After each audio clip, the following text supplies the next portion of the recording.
নমস্কার বন্ধুরা, আমার চ্যানেলে আপনাদের সকলকে স্বাগত জানাই। আজকে আমি আপনাদের সঙ্গে শেয়ার করছি মুড়ির মোয়া বা মুড়ির নাড়ুর রেসিপি। তো চলুন দেখে নেওয়া যাক আমরা কি করে বানিয়েছি। প্রথমেই আমি কড়াইটা বসিয়ে দিলাম, আর তারপর আমি এখানে দিয়ে দিলাম 1 গ্লাস থেকে অল্প কম জলটা ঢেলে দিলাম। আর আপনাদের যদি মুড়িটা বেশি থাকে তাহলে আরেকটু বেশি জল ঢালবেন। আমার মুড়ির অনুযায়ী আমি জল দিয়েছি। তারপর জলটা অল্প গরম হতে থাক। তারপর আমি তার মধ্যে অল্প অল্প করে পাটালি গুড়টা তার মধ্যে দিয়ে দিলাম। এই যে আমি গুড়টা তার মধ্যে ছেড়ে দিয়েছি। এবার আমি গুড়টাকে ভালো করে তার মধ্যে নাড়িয়ে দেব এবং গলতে দেব, কিছুটা গলুক। তারপর আমরা এটাকে ভালো করে ভেঙে ভেঙে যাবে এটা। এই যে আমার গুড়টা এখানে পুরোপুরিভাবে গলে যাবে এবং এই গুড়টা এখানে দেখুন গলে গেছে অলরেডি। আর গলে আমার এই লাস্ট অল্প বাকি রয়ে গেছে।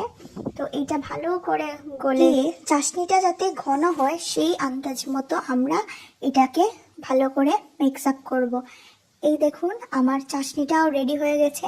আর পাকটা যাতে খুব ভালো করে ধরে, না হলে কিন্তু অল্পতে যদি নামিয়ে নেন তাহলে কিন্তু পরের দিকে মুড়িটা কিন্তু আপনারা মোয়াটা করতে পারবেন না, ঝুরঝুর করে মোয়াটা ভেঙে যাবে। তাই পাকটা, গুড়ের পাকটা যত ভালো হবে তত মুড়িটা ভালো করে বাইন্ড হয়ে একদম বসবে। মুড়িটাকে আপনারা যে কোনো শেপেই বানাতে পারেন, মোয়া হিসেবেও বানাতে পারেন, কেউ কেউ থালের মধ্যে ভালো করে রুটির মতো বেলে পিস পিস করে কেটে নিয়ে সন্দেশের শেপেও দিতে পারেন, স্কোয়ার শেপেও বানাতে পারেন।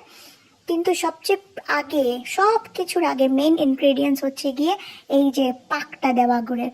তো এখানে আমি গুড়ের সঙ্গে নিয়ে নিলাম এখানে 200 গ্রামের মতো মুড়ি। আপনারা চাইলে বেশিও নিতে পারেন, তখন আপনাদের জল এবং গুড়ের মাত্রাটা বাড়িয়ে দিতে হবে। এখানে আমি 200 গ্রামের মতো মুড়ি নিয়ে নিয়েছি, যেটা দিয়ে আমার যে কোয়ান্টিটিতে আমি জল আর গুড় নিলাম আমার হয়ে যাবে। এবার দেখুন আমি গরম গরম গুড়টাকে ভালো করে নামিয়ে নিয়ে চলে এসেছি।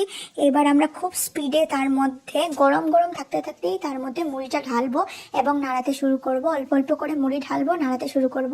সেটাকে আমরা জমতে দেব না, জমলে কিন্তু আমাদের আর মুড়ির মোয়াটা হবে না ভালো করে। আর গরম গরমে আমাদের মোয়ার শেপে তাকে দিতে হবে। এখানে দেখুন আমি সব মুড়ি এখানে ঢেলে দিলাম এবং ভালো করে এটা শরীরে ভালো করে আমরা গুড়ের পাকটা লাগিয়ে নেব এবং মুড়িটাকে পুরো মিক্স করে নেব। এটা মুড়ি খালি খাওয়াও যায় বা মুয়ো করেও খাওয়া যায়। খালি আপনারা লিখে দেবেন, অনেক দিন থাকবে। আর মুয়োটাও যদি স্টোর করে রাখতে পারেন তাহলে অনেক দিন। এই দেখুন আমাদের পুরো প্রসেসটা হয়ে গেছে। এবার মা গরম গরম এইটাকে নাড়ুক বানিয়ে নিচ্ছে মুয়োটা। মুড়িটাকে ভালো করে মোয়ার শেপ দিয়ে দিচ্ছে, বা অনেকেই বলে মুড়ির লাড্ডু। তো শেপ হয়ে গেল এটা। তো এভাবেই আমরা একটা একটা করে সবগুলো মুড়ির লাড্ডু বানিয়ে নিলাম বা মুড়ির মোয়া। তো এটাকে এবার আমি একটা প্লেটে সার্ভ করে ফেলবো সুন্দর করে সাজিয়ে। তো এই প্লেটটা আমি নিয়েছি, এটা আমার খুব প্রিয় একটা প্লেট। তো এটার মধ্যে আমি এই সুন্দর করে মুড়ির মোয়াগুলোকে সাজিয়ে দিলাম। যদি আপনাদের এই ভিডিওটা ভালো লাগে থাকে তো অবশ্যই লাইক, শেয়ার এবং বাড়িতে বানিয়ে কমেন্টস করতে ভুলবেন না। আর অবশ্যই আমার চ্যানেলটাকে সাবস্ক্রাইব করবেন। ধন্যবাদ।